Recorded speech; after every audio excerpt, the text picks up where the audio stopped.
हे दुर्गा माता, आपसे हाथ जोड़कर निवेदन है कि आपके इस वीडियो को जो भी लाइक और चैनल को सब्सक्राइब करे उसके जीवन में कभी दुख दर्द मत आने देना। दोस्तों, नवरात्रि में क्यों सूख जाते हैं?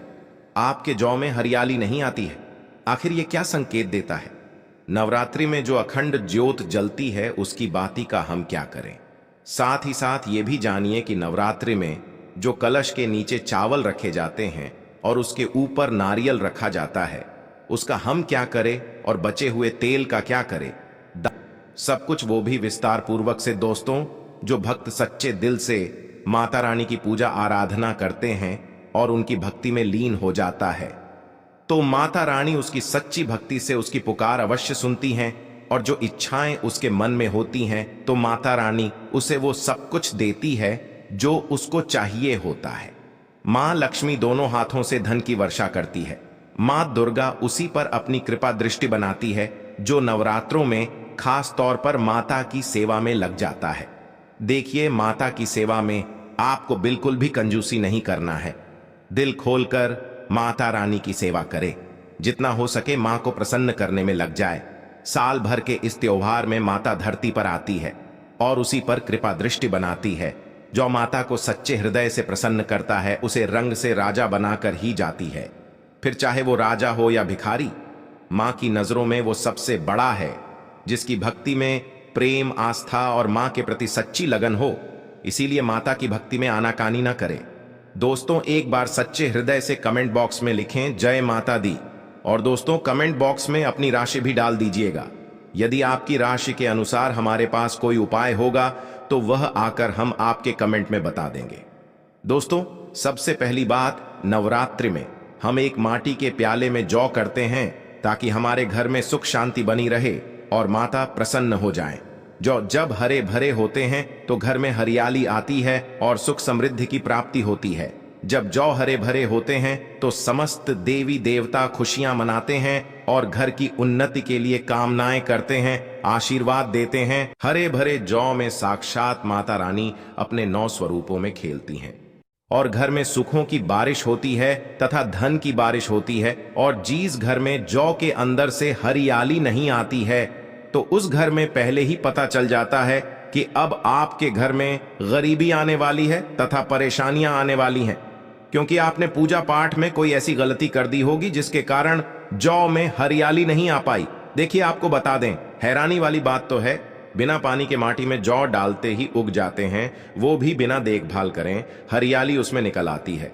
लेकिन जब हम कलश स्थापना करते हैं और जौ बोते हैं तो ये बहुत ही सोचने समझने वाली बात है कि आपकी देख रेख में, और जबकि आपने पानी बराबर डाला, परिवार ने अच्छे से देखा, फिर भी ऐसा होने के बाद जब उसमें जौ ना निकले तथा हरियाली ना उगे तो समझ लें साक्षात माता रानी आपसे नाराज हैं, क्रोधित हो चुकी है। माता रानी अपनी संतान को सदैव माफ कर देती है। आप सच्चे हृदय से माता रानी से माफी मांग लें। माता करुणामयी है और अपने भक्तों को, अपने बेटों को, अपने लाल को वह सदैव माफ करती है। जौ में कम हरियाली आना मतलब घर में धीरे धीरे खुशियों का वास होगा और ज्यादा हरियाली आने पर धन की वर्षा होगी।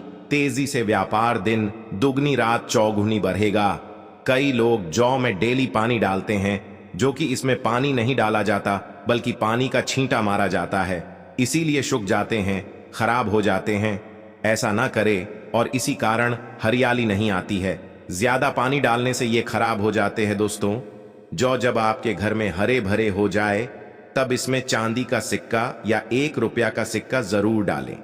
सिक्का डालने से माता रानी प्रसन्न होती है और आपके घर में धन का आगमन होना शुरू हो जाता है। दोस्तों, नवरात्रि समाप्त होने के बाद हरे भरे जौ का क्या करें, आइए जानते हैं। पहली बात तो यह है कि इसमें जो आपने 1 रुपया का सिक्का डाला है उसे आप अपने धन रखने के स्थान पर रख लें। इससे धन में बढ़ोतरी होती है। दोस्तों, और अंत में नवरात्रि समाप्त होने के बाद इन जौ में से थोड़े पत्ते माता रानी के प्रसाद के स्वरूप में पूरे परिवार को खिलाए। इसके पत्ते खाना बहुत ही शुभ और मंगलकारी माना जाता है। इसे जो भी खाता है वो जल्दी बीमार नहीं पड़ता। और बाकी आप इन जौ को गंगा में विसर्जित कर दें या नदी की धारा में छोड़ दें, इससे आपका व्रत संपूर्ण और सफल हो जाएगा। दोस्तों, कई लोग अपने घर में अखंड ज्योत जलाते हैं और जो बाती होती है तथा तेल बाती उसे कई लोग इधर उधर फेंक देते हैं या अपने घर में संभाल कर रख लेते हैं या फिर पानी में डाल देते हैं, जो कि इससे आपको कोई फायदा नहीं होता। जो अखंड ज्योति होती है उसे आप मामूली ना समझे, ये बुझने के बाद भी जागृत अवस्था में होती है। इसमें साक्षात माता दुर्गा का वास होता है। ये चैतन्य अवस्था में होती है, जागृत होती है। दोस्तों, नवरात्रि समाप्त होने के बाद इसके बचे हुए तेल को आप बच्चों की मालिश करने के लिए रखें और आप भी इससे मालिश करें। इससे आपकी सभी बीमारी दूर हो जाएंगी और आपके ऊपर सकारात्मकता का संचार होगा। और साथ ही साथ जो अखंड ज्योति की बाती होती है उसे आप अपने बाजू में बांध लें। ऐसा करने से आपको धनी होने से कोई नहीं रोक सकता। बच्चे बड़े सभी बांध सकते हैं। इसको बड़ा करने के लिए इसमें आप कलावा बांध सकते हैं। दोस्तों, नवरात्रि में जब कलश स्थापना की जाती है तो कलश के नीचे चावल जरूर रखे जाते हैं और कलश के ऊपर एक नारियल भी जरूर रखा जाता है। ऐसे में हम इन दोनों चीजों का क्या करें, आइए जानते हैं। सबसे पहली बात, कलश के ऊपर जो नारियल होता है उसे आप कन्या पूजन में तोड़कर कन्याओं को बांट दें और आप भी माता रानी के प्रसाद के स्वरूप में खा लें।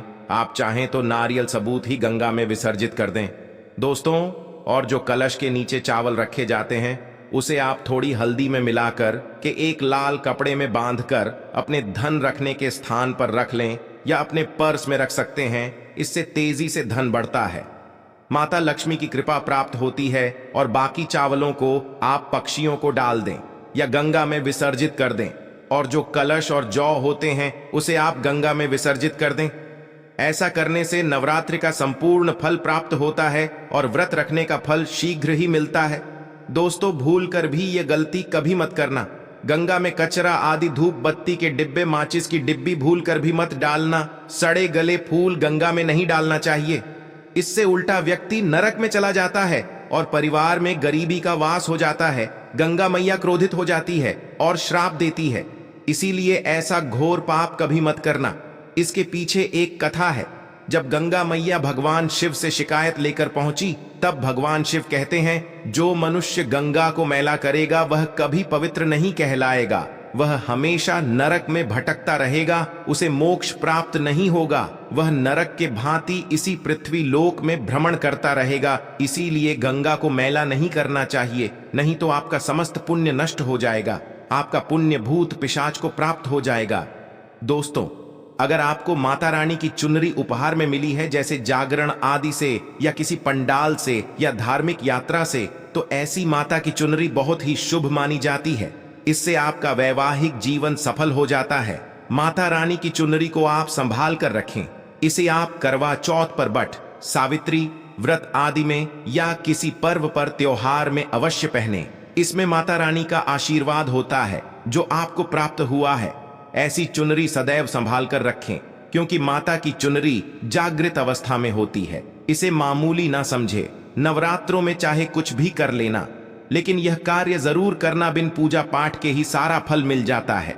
आप चाहें कुछ करें या ना करें, लेकिन नवरात्रों में यह एक काम जरूर कर लेना। मैं माता रानी की सौगंध खाता हूं, माता लक्ष्मी खुद आपके घर में चलकर आएंगी। आगे आपकी मर्जी। दोस्तों, नवरात्रि में बिना व्रत बिना पाठ के आपको संपूर्ण नवरात्रि का फल मिल जाएगा।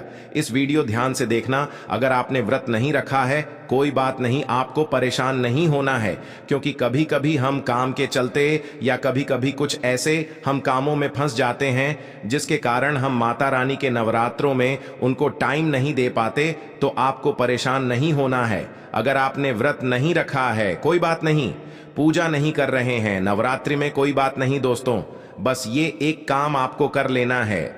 नवरात्रि में जितने भी लोग पूजा पाठ करते हैं उससे भी आपको अधिक बढ़कर के फल प्राप्त होगा। तो ये वीडियो ध्यान से देखना। आज की जो मैं वीडियो बताऊंगा बहुत ही सुंदर है, ज्ञानवर्धक जानकारी है। इस प्रकार की जानकारी आप लाखों रुपए खर्च करेंगे फिर भी कोई नहीं बताने वाला। हमारे चैनल का मकसद है जनहित एवं जन कल्याण करना, इसलिए आप लोगों को इस प्रकार की अच्छी अच्छी जानकारी सिखाते हैं। तो आइए इस वीडियो में जानते हैं, नवरात्रि में ऐसा कौन सा कार्य करने से बिना व्रत, बिना पूजा या फिर बिना कन्या भोजन के सारे फल की प्राप्ति हो जाती है, केवल सच्चे मन से। अगर नवरात्रि के समय में कोई भी व्यक्ति पूरे मन के साथ, पूरे विश्वास के साथ सच्ची लगन आस्था के साथ अगर दुर्गा सप्तशती में वर्णित सिद्ध कुंजिका स्त्रोत का पाठ कर लेता है तो संपूर्ण दुर्गा पाठ का फल उन्हें प्राप्त हो जाता है। जो भी आप व्रत रखते हैं, माता रानी के लिए आप चाहते हैं कि माता रानी का आपके ऊपर आशीर्वाद प्राप्त हो, माता रानी की कृपा मिले, आपकी कोई अधूरी मनोकामना है, वो चाहते हैं आपकी अधूरी मनोकामना पूर्ण हो जाए। सरकारी नौकरी हेतु पितृ दोष, राहु दोष, मंगल दोष, कर्ज दोष, शनि दोष, कर्ज का दोष, गरीबों का दोष मात्र पल भर में दूर होगा। अगर आपने नवरात्रि का व्रत रखा है तो वो सारे फल अगर आप चाहते हैं और उसका 1000 गुना फल प्राप्त हो जाए तो नवरात्रि के समय में दुर्गा सप्तशती का पाठ जरूर करना। और जो लोग नवरात्रि का व्रत नहीं रखे हैं, किसी कारणवश उन्हें टाइम नहीं मिल पाया है, ऐसे व्यक्ति दुर्गा सप्तशती में वर्णित सिद्ध कुंजिका स्त्रोत का पाठ जरूर करना। पूर्ण रूप से आपको नव दुर्गा माता का पूजा पाठ करने से, नव दुर्गा के 9 दिन व्रत करने से, कन्या भोजन कराने से जो फल प्राप्त होता है दोस्तों, केवल इस पाठ को सच्चे मन से अगर एक दिन अगर आप जो है नवरात्रि के दिन एक दिन बस केवल आप जो है बैठ करके जप लेते हैं तो पूर्ण रूप से आपको फल प्राप्त हो जाता है।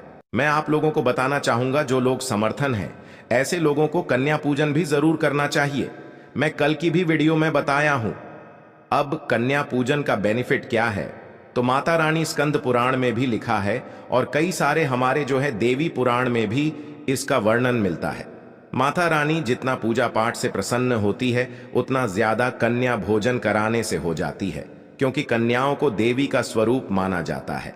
और जो कन्या होती है नवरात्रि के समय में यह साक्षात नव दुर्गा का स्वरूप हो जाती है।